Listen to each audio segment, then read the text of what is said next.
Ada satu sajak Pak Sapardi Djoko Damono yang pendek banget. Barangkali itu sajak Pak Sapardi yang paling pendek. Judulnya Tuan. Sajaknya begini, Tuhan bukan, tunggu sebentar, saya sedang keluar. Ya cuman itu aja sajak itu. Nah, saya pengen ngobrolin sajak itu dan memahami puisi lewat sajak itu. Gitu. Sajak itu bagi saya seperti sesendok sirup. Nah, kita memahami puisi dengan perumpamaan sirup. Sirup tuh apa ya? Kandungan yang kadar gulanya, larutan atau suspensi yang kadar gulanya tinggi sekali. Karena emang dicairkan dengan sedikit air gitu kan. Kalau kita pengen membuat minuman, sirupnya kita ambil 1 sendok saja gitu kan. Kemudian kita kasih masukkan ke air atau sirupnya dulu baru dikasih air, itu dikasih es gitu kan. Nah, sirup yang 1 sendok itu tetaplah 1 sendok meskipun di dalam gelas itu dia bercampur dengan air 300 mililiter misalnya gitu. Dengan kadar manis yang berbeda-beda tergantung jumlah airnya. Kalau kita kasih airnya lebih banyak, manisnya bisa turun. Kalau kita kasih airnya dikit, manisnya manis banget gitu kan. Atau kita tambahin lagi sirupnya jadi manisnya manis banget. Seberapa manis? Ada standar manis yang semua orang akan bilang itu manis. Bukan, kalau kurang dari itu akan tawar, lebih dari itu kemanisan. Ada, tapi batasnya nggak pernah pasti segini gitu. Ada orang yang manis standar itu bilangnya kemanisan, ada yang bilang manis standar itu dibilangnya masih kurang manis bagi dia mungkin. Nah puisi ya begitu gitu, puisi itu gitu. Sajak Sapardi tadi seperti satu, puisi itu adalah sirup yang dipadatkan. Jadi bahasa yang kadar airnya dikurangin sampai lah tersisa larutan esensial yang kadar kalau ibarat sirup tuh kadar gulanya tinggi banget gitu. Nah untuk menikmati sesendok sirup puisi itu kita bisa membuat minuman sirup dengan memparafrasekan bait puisi atau puisi itu dalam bahasa prosa. Itu salah satu cara memaknai puisi itu. Kayak tadi misalnya, Tuhan bukan, tunggu sebentar, saya sedang keluar.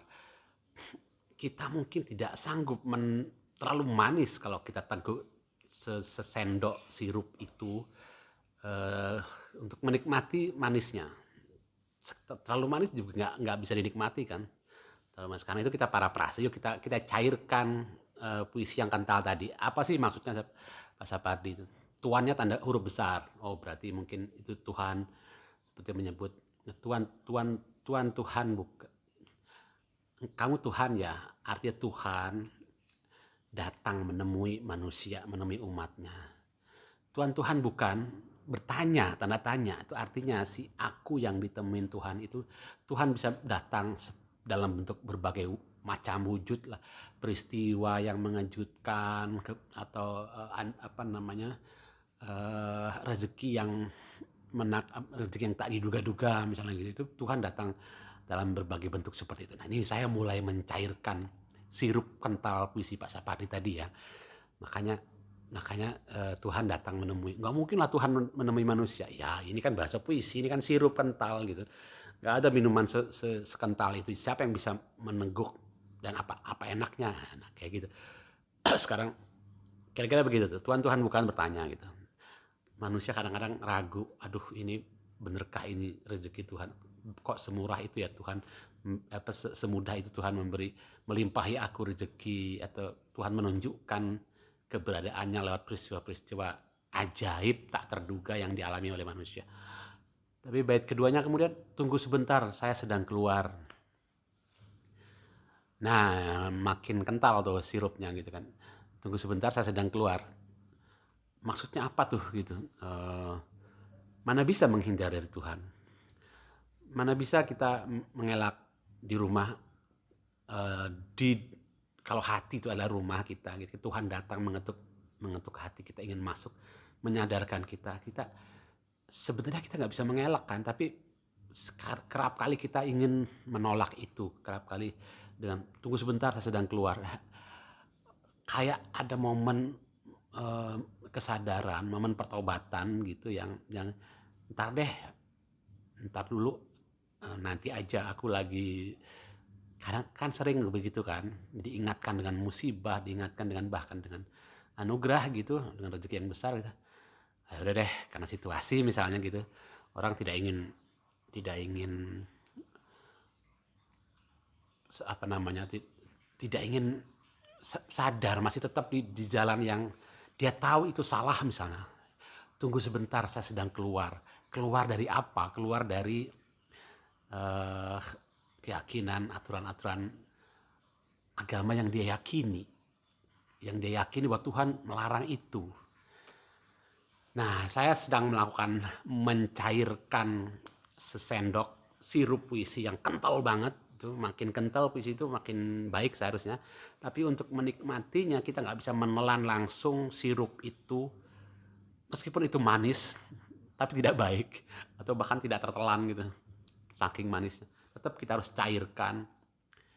Ya, kenapa sih nggak penyair menyodorkan sirup yang sudah dicairkan? Bisa aja, itu pilihan-pilihan, kemungkinan-kemungkinan yang bisa dipilih oleh para penyair. Kok kita kalau menulis puisi ya mau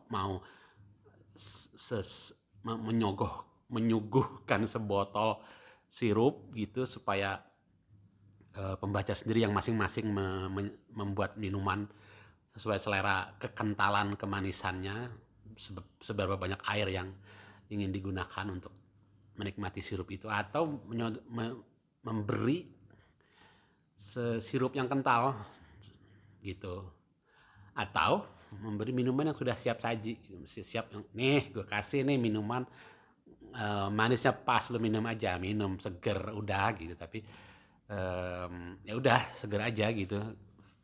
Kalau kita kasih air lebih banyak, jadinya manisnya agak kurang. Kalau kita panaskan barangkali begitu supaya airnya keluar lebih banyak, menguap, nanti tinggal kan merepotkan ya gitu. Tapi itu pilihan-pilihan kok.